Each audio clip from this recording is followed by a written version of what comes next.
Hi guys, time to think big channel में आप सभी का स्वागत है। गाइस, आज हम बात करने वाले हैं पीपीएफ अकाउंट के बारे में। पीपीएफ यानी पब्लिक प्रोविडेंट फंड। ये क्या होता है, इसका रिटर्न क्या है, इसमें कितना रिस्क है, इसका लॉक इन पीरियड क्या है, टैक्स बेनिफिट्स क्या क्या है इसमें, इन सब के बारे में आज हम बात करेंगे। सो पूरा वीडियो आप ध्यान से देखिए बिना स्किप किए, तो आपको समझ में आएगा कि आखिर पीपीएफ में हम इन्वेस्टमेंट करें या ना करें। तो सबसे पहले हम डिस्कस करते हैं नंबर 1 पॉइंट यानी रिटर्न के बारे में कि ये कितना रिटर्न देता है। गाइस, नॉर्मली आप किसी भी बैंक में, स्पेशली गवर्नमेंट बैंक में आप एफडी करवाते तो आपको आज के रेट के हिसाब से लगभग 5.6 या 5.8% इंटरेस्ट आपको एफडी पे मिलता है। पीपीएफ अकाउंट में इंटरेस्ट रेट एफडी से लगभग 1 से 1.25% ज़्यादा होता है। अब आप बोलोगे कि मान लो एसबीआई में 5.6 या 5.8% रिटर्न मिल रहा है, तो 1 या 100% ज़्यादा मतलब 7.1% रिटर्न जो पीपीएफ में मिल रहा है वो तो कोई प्राइवेट बैंक में भी मिल जाता है एफडी पे। तो फिर इसमें इन्वेस्टमेंट क्यों करें, कोई एफडी करवा के उसमें इन्वेस्टमेंट कर दे। तो गाइस, इस पीपीएफ अकाउंट के जो बेनिफिट्स है वो आपको इस वीडियो में आगे समझ में आएंगे, आपके डाउट्स क्लियर होते जाएंगे। और हाँ गाइस, अगर आपको इस वीडियो में बताई गई इन्फॉर्मेशन फ़ायदेमंद लगे, आपको प्रॉफिट दिखे, तो हाँ, इस वीडियो को प्लीज़ लाइक एंड शेयर करना। अब हम बात करते हैं इसके सेकंड पॉइंट की। इसका लॉक इन पीरियड, इसकी मैच्योरिटी कितनी होती है, कितने टाइम तक होती है। मान लो आज इसमें इन्वेस्टमेंट हमने चालू किया है, तो अपन को ये अपना पैसा वापस कब मिलेगा। तो गाइस, इसकी मैच्योरिटी होती है 15 ईयर्स की, 15 साल की। मतलब आज जो आप इसमें इन्वेस्टमेंट करेंगे, 15 साल बाद आपको आपका पूरा पैसा वापस मिलेगा। इसमें एफडी जैसा कतई नहीं होता कि आप 1 साल, 2 साल या 3 साल में अपना पैसा वापस निकाल सकते हैं। इसका कुछ एक्सेप्शंस है जो आगे हम इस वीडियो में डिस्कस करेंगे, लेकिन ब्रॉडली आप ये जान लीजिए कि आप 15 साल के लिए इसमें पैसा डाल रहे हैं। अब इसके एक्सेप्शंस की बात करते हैं। इसमें आप इन्वेस्ट करते हुए आपको अगर 5 साल हो गए तो आप 50% पैसा निकाल सकते हैं। हाँ गाइस, सेकेंड एक्सेप्शंस, अगर आपके घर में कोई ज़्यादा सीरियस बीमारी हो गई है या कोई इमरजेंसी आ गई है कि आपको फंड चाहिए, तो ऐसे केसेस में आप अपना अकाउंट बंद करवा सकते हैं। या फिर मान लो बच्चों की पढ़ाई के लिए आपको पैसे चाहिए, तो उस केस में भी आप अपना अकाउंट बंद करवा सकते हैं, प्री मैच्योर क्लोजर कर सकते हैं। ये भी आप 5 साल बाद कर सकते हैं, और इस केस में आप सारा का सारा अपना पैसा निकाल सकते हैं। इसमें 50% की बाउंडेशन नहीं है, लेकिन ये बहुत एक्सट्रीम केसेस में ही होता है। अब मान लो आपको इस स्कीम में इन्वेस्टमेंट करते हुए 2 साल हो गए। मान लो आपने फर्स्ट ईयर 2 लाख रुपए और सेकेंड ईयर में 2 लाख रुपए इन्वेस्टमेंट किए।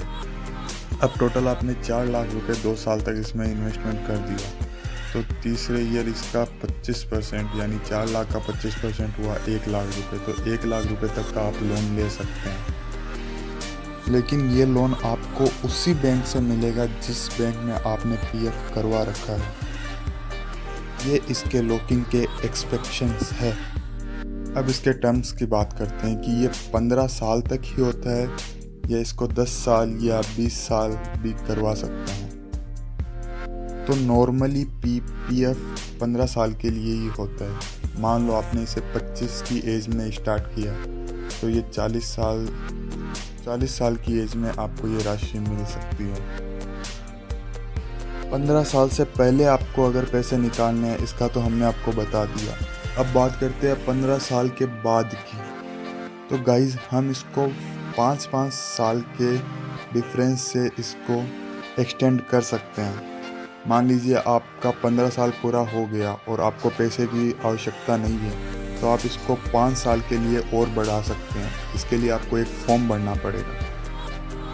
अब मान लो आपने 5 साल और एक्सटेंड कर दी, और उन 5 सालों में अगर आपको अमाउंट की आवश्यकता पड़ गई, तो आपके जो 15 साल में जितना अमाउंट हुआ, उस अमाउंट को आप 1 साल में एक बार में जितना निकालना चाहें निकाल सकते हैं, लेकिन आपको एक साल में एक ही चांस मिलेगा। ये कुछ इसकी टर्म्स एंड कंडीशंस होती है। अब इसके नेक्स्ट पॉइंट्स की बात करते हैं, जिसमें है टैक्स बेनिफिट्स। अब मान लो आप साल के 12 लाख रुपए कमाते हैं और 12 लाख में से 2 लाख रुपए आप पीपीएफ अकाउंट में अगर आप जमा करवाते हैं तो उन 2 लाख रुपए पर आपको कोई टैक्स नहीं देना पड़ता। ये इस अकाउंट के फ़ायदे हैं। आपको टोटल टैक्स उन 10 लाख रुपए पर ही लगेगा। अब हम बात करते हैं कि ये अकाउंट एफडी से क्यों बेहतर है। क्योंकि इसमें आपको जो इंटरेस्ट मिलता है आपकी जमा रकम पे, उस पे भी आपको कोई टैक्स नहीं देना पड़ता। हाँ गाइस, आपको उस अमाउंट पे, उस इंटरेस्ट पे कोई टैक्स नहीं देना पड़ता। ये पीपीएफ अकाउंट का बेनिफिट है। अब मान लो 15 साल पूरे हो गए मैच्योरिटी के और आपको अब वो पूरा अमाउंट और इंटरेस्ट अपने बैंक अकाउंट में शिफ्ट करना है, तो उस टोटल अमाउंट पे भी आपको कोई अदर टैक्सेस नहीं देने पड़ेंगे। तो गाइज, हुआ ना ये एक अच्छा ऑप्शन। इसके अलावा सबसे खास बात या सबसे खास बेनिफिट जो इस स्कीम का है वो ये है लीगल इम्यूनिटी। मान लो अगर आप पे कोई लीगल केस या कुछ होता है और उसमें आपको कोई जुर्माना देना पड़ता है, तो कोर्ट आपसे वो जुर्माना या तो आपकी संपत्ति बेच के लेगा, या आपके कोई म्यूचुअल फंड सेविंग्स में कोई इन्वेस्टमेंट्स है उनसे वो जुर्माना वसूल करेगा। लेकिन कोई कोर्ट भी आपकी पीपीएफ अकाउंट को नहीं छेड़ सकता उस केस में भी। हाँ गाइस, अगर आपके पीपीएफ अकाउंट में सेविंग्स पड़ी है या आपने उसमें इन्वेस्टमेंट कर रखा है और आप पे कोई लीगल केस होता है और आपको उसमें कोई जुर्माना देना पड़ता है, तो कोर्ट भी आपके पीपीएफ अकाउंट से वो जुर्माना वसूल नहीं कर सकता। ये इस स्कीम का सबसे बड़ा बेनिफिट है। अब आपके मन में कुछ क्वेश्चंस आ रहे होंगे कि इसमें मिनिमम और मैक्सिमम कितना इन्वेस्टमेंट करना होता है, क्या ये अकाउंट बच्चों के लिए भी खोल सकते हैं? तो इस बात का भी हम आगे इस वीडियो में जवाब देंगे। हाँ गाइस, तो गाइस हाँ, इसको आप बच्चों के नाम से भी ओपन करवा सकते हैं। इसमें कोई मिनिमम और मैक्सिमम एज लिमिट नहीं होती है। आप अकाउंट बच्चे के नाम पे खुलवा तो सकते हैं, लेकिन उस अकाउंट को ऑपरेट उसके पेरेंट्स या ग्रैंड पेरेंट्स को ही करना पड़ता है जब तक उसकी एज 18 प्लस नहीं हो जाती। और उस टाइम तक उस अकाउंट में 1.5 लाख रुपए तक ही आप इन्वेस्टमेंट कर सकते हैं। 18 प्लस एज होने के बाद में उस अकाउंट को वो स्वयं भी मैनेज कर सकता है और उस अकाउंट की लिमिट भी बढ़ जाएगी, मतलब कि 1.5 लाख से ज़्यादा भी आप उसमें इन्वेस्टमेंट कर सकते हैं। अब हम बात करते हैं इसमें मिनिमम और मैक्सिमम कितना इन्वेस्टमेंट कर सकते हैं। तो गाइस, इसमें मैक्सिमम 1.5 लाख रुपए पर ईयर तक का आप इन्वेस्टमेंट कर सकते हैं। कर आप 1.5 लाख से ऊपर भी कर सकते हैं, लेकिन आपको जो वो टैक्स में छूट मिलती है वो फिर इसमें नहीं मिलेगी। और मिनिमम आप इसमें 500 रुपये से इन्वेस्टमेंट स्टार्ट कर सकते हैं। अब मान लो आपने फर्स्ट ईयर 500 रुपये इन्वेस्टमेंट कर दिए, सेकेंड ईयर भी आपने 500 रुपये इन्वेस्टमेंट कर दिए, थर्ड ईयर और फोर्थ ईयर आप इसमें इन्वेस्टमेंट नहीं कर पाए, तो क्या आपका पैसा डूब जाएगा? नहीं, आपका पैसा सेफ है, लेकिन उस पे जो इंटरेस्ट मिलता है वो आपको नहीं मिल पाएगा। अब मान लो आपने फर्स्ट ईयर 500 रुपये इन्वेस्टमेंट कर दिए, सेकेंड ईयर आपने 500 रुपये इन्वेस्टमेंट कर दिए, थर्ड और फोर्थ ईयर आप इसमें इन्वेस्टमेंट नहीं कर पाए और फिफ्थ ईयर से आपको वापस इन्वेस्टमेंट करना है, तो आप वापस वो थर्ड ईयर और फोर्थ ईयर के पैसे भी एक साथ इन्वेस्ट कर सकते हैं। फॉर एग्जांपल 500 रुपये आपने एक साल में दिए, सेकेंड ईयर आपने 500 रुपये दिए, थर्ड और फोर्थ ईयर आपने छोड़ दिया, फिफ्थ ईयर में अगर आपने 1500 रुपये दिए तो वो अकाउंट वैसे ही वर्क करेगा, यानी कि आपको उसमें इंटरेस्ट मिलता रहेगा। गाइस, अब हम बात करेंगे कौन इस अकाउंट को नहीं खुलवा सकता।